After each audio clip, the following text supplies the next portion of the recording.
या रामचंद्र की जय, नंदी महाराज की जय, अम्बे मात की जय, शंकर भगवान की जय। अब राजा दशरथ सोच में पड़े हैं और भगवान राम के कैसे कह रहे हैं कि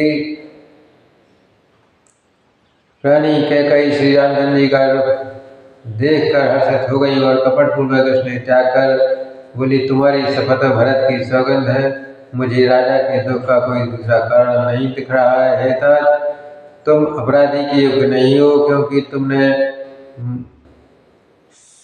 तो माता पिता और भाइयों को सुख देने वाले काम किए हैं कि हे राम, तुम जो कह रहे हो वे सत्य है और तुम माता पिता के वचनों के पालन में तत्पर रहो। मैं बलिहारी जाती हूँ, तुम पिता को समझाकर वही बात कहो जो चौथेपन में इनका अपयश ना हो। ऐसे पुण्य में तुम जैसे तैसे तुमको जैसे पुत्र दिए हैं जो अपने उनका निरादर कर दें। कैकेयी के बुरे मुख से शुभ वचन कैसे लगते हैं। मनु मगध देश में आदि का तीर्थ है। श्री रामचंद्र की माता का कई सब वचन ऐसे लगे जैसे मानो गंगा जी में जाकर सभी प्रकार के सुंदर हो जाते हैं। इतने में राजा की मूर्छा दूर हो गई और राम का स्मरण करते राम राम कहकर फिर करवट ली और मंत्री ने श्री रामचंद्र जी का आना कहकर समय अनुकूल विनती की। अब राजा दशरथ अपनी मूर्छित होकर उठ खड़े हुए और जब राजा ने सुना कि श्री रामचंद्र जी पधारे हैं तो उन्होंने धीरज धरकर नेत्र खोले और संभल कर राजा को बैठाया। राजा ने श्री रामचंद्र जी को अपने चरणों में पड़ते देखा, इसलिए स्नेह से विकल राजा ने राम जी को हृदय से लगा लिया, मानो सांप ने अपनी खोई हुई मणि फिर से वापस पा ली हो। इस प्रकार राजा दशरथ श्री राम जी को देखते ही रह गए, उनके नेत्रों में आंसू की धारा बह गई और सुख के विशेष बस में होने के कारण वे कुछ नहीं कह सकते। वे बार बार श्री रामचंद्र जी को हृदय से लगाते हैं, मन में ब्रह्मा जी को मनाते कि हे ब्रह्मा जी, आप ऐसा कुछ करो जिससे राम वन को नहीं जाए, क्योंकि वन को जाने से मेरे प्राण चले जाएंगे। अब उसमें कुछ कोई कह नहीं सकता। फिर महादेव जी का स्मरण किया करके उनसे विनती करते हैं, हे सदाशिव, आप मेरी विनती सुनिए और श्री राम जी को बन जाने से रोक दीजिए। ऐसा राजा दशरथ मन में कर रहे हैं, लेकिन कुछ नहीं होने वाला। आप श्री रामचंद्र जी की ऐसी बुद्धि कर दीजिए जिससे राम वन में नहीं जाए और घर ही में रहे। जगत में चाहे अपयश हो या श्रेयस हो, लेकिन कहते हैं कि जो विधाता करता है वो उनके सिवा किसी मर्जी में नहीं हो सकता है। और इस अत्यंत तुच्छ बात के लिए आप इतना दुख पाया है। राम कहते हैं कि मुझे किसी ने पहले कहकर यह बात नहीं बताई। इस दशा को देखकर मैंने माता से पूछा, जब ये पता चला है कि हे पिताजी, इस मंगल के समय स्नेह व होकर सोच करना छोड़ दीजिए, अब हृदय में प्रसन्न होकर मुझे आज्ञा दे दीजिए और मैं 14 वर्ष वनवास में रहूँगा और कोई वहाँ किसी प्रकार का कष्ट नहीं होगा। यह कहते हुए श्री रामचंद्र जी सर्वांग पुलकित हो गए और कहते हैं फिर उन्होंने कहा कि इस पृथ्वी तल पर जिसका जन्म है, धर्म है, उसके चरित्र सुनकर पिताजी को परमानंद हुआ। जिसको माता पिता प्राणों के समान प्रिय है, चारों पदार्थ पा जाते हैं। आपकी आज्ञा का पालन करके जन्म का फल पाकर मैं जल्दी ही लौट आऊँगा, कृपा कीजिएगा। माता से विदा मांग कर जाता हूँ, फिर आपके पैर लगकर प्रणाम कर कर वन को चलूँगा। ऐसा भगवान राम ने दशरथ से कहा और नगर ऐसा कहकर तब श्री रामचंद्र जी वहाँ से चल दिए। राजा ने शोक बस कोई उत्तर नहीं दिया और बहुत प्रकार से किया। नगर में इतनी जल्दी फैल गई ऐसी चर्चा के जिससे कहने से भी प्रचार नहीं होता है। अस कहे राम गवन तव कीना, भूप शोक बसवतर नदीना। नगर व्यापी गज बात सुनाई, नगर व्याप गई बात सुतीछी। छुअत चढ़ी जन सब तन बीछी। सुनि भय विकल सकल नर नारी, बेली बिकट पज में देखि दुखारी। मिले माज विधि बात बिगारी, जह तह कई गारी। मिले माज विधि बात बिगारी, जह तह कई गारी। यही पाप ली बूझ कपरऊ, छाए भवन पर पावक धरऊ।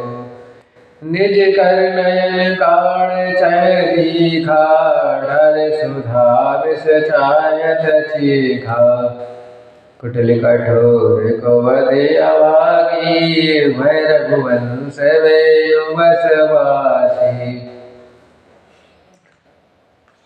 तब राजा दशरथ की आंखों में आंसू बहते हैं और सुख हृदय में नहीं समाता है, क्योंकि राम को वन में जाकर ऐसा राम के बिना कितने दिन जी पाएंगे ऐसा सोच रहे। सब मिल गए थे पर सहयोग सब ठीक था, लेकिन विधाता ने ऐसी बात बिगाड़ दी कि जहाँ तहाँ लोग कैकई को गाली दे रहे हैं, हे पापनी तुझे क्या सूझ रहा था, और ऐसा इस छाए में कह रहे हैं। अब अपने हाथ में अपनी आँखों को निकाल कर आँखों के बिना नहीं देखना चाहती है, अमृत फेंक कर विष रखना चाहती है, ऐसा सब लोग कह रहे हैं। हे अभागन के कई रघुवंश रूपी बांस के लिए वन में अग्नि हो गई है और पत्ते पर बैठकर इस पेड़ को काट रही है।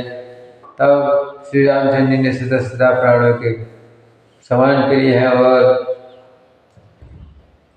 आग क्या जला सकती है, समुद्र क्या नहीं सुखा सकता है, अत्यंत कहने वाले प्रबल स्त्री क्या नहीं कर सकती, जगत में किसको नहीं खाता है। एक कहते राजा ने अच्छा नहीं किया, कुछ लोग नगर की नारी के राजा ने अच्छा नहीं किया, द्रौपदी के कई को विचार कर वर नहीं दिया, और ये जो हट करके के कई बात करके में अड़े रहे, स्वयं दुखों को पात्र हो गए। इसलिए राजा को दोष नहीं लेते, सबके कई को दोष दे रहे हैं। और कोई हाथों से कान मूंद कर, कोई जीभ को दांतों तले दबाकर सोच रहे हैं कि बड़ी बात सोचने की है, झूठ है, ऐसी बात कहने से तुम्हारे पाप नष्ट नहीं हो गए। भरत जी को तो श्री रामचंद्र जी प्राणों के समान प्यारे हैं और चंद्रमा के समान हैं, लेकिन क्या करें, जो होना था सब हो गया। सरस्वती जी और उसको ब्रह्मा जी नहीं मिटा सकते हैं।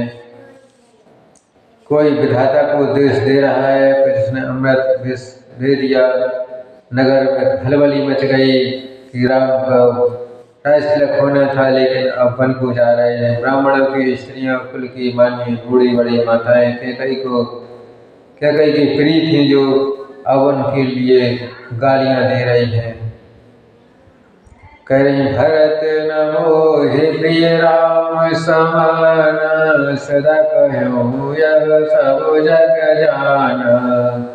भरत नमो हे प्रिय राम समाना, सदा कहो यह सब जग जाना।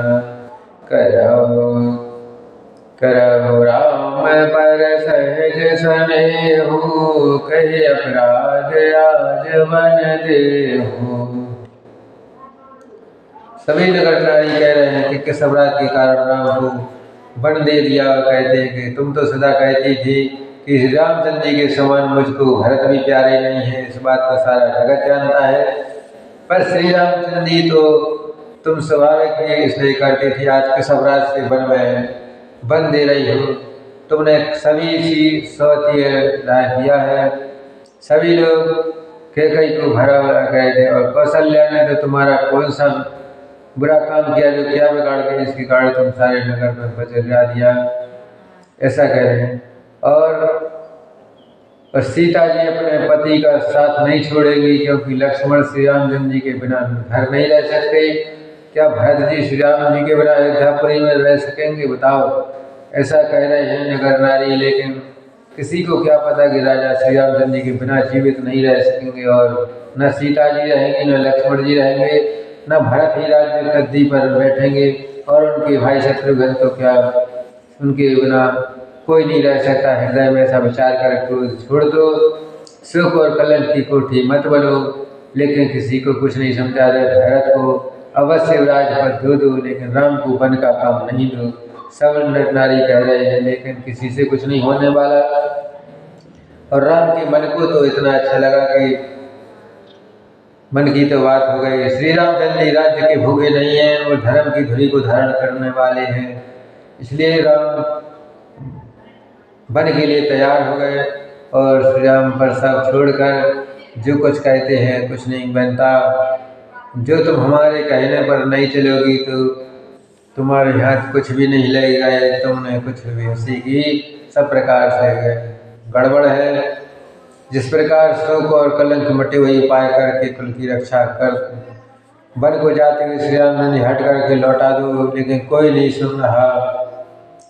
और इस प्रकार सखियों ने ऐसी सीख दी कि जो सुनने में मीठी और परिणाम को हितकारी थी, परंतु कुछ नहीं कहा जा सकता। कुटिला कुबरी की सिखाई पड़ी हुई कैकई ने इस काम नहीं दिया।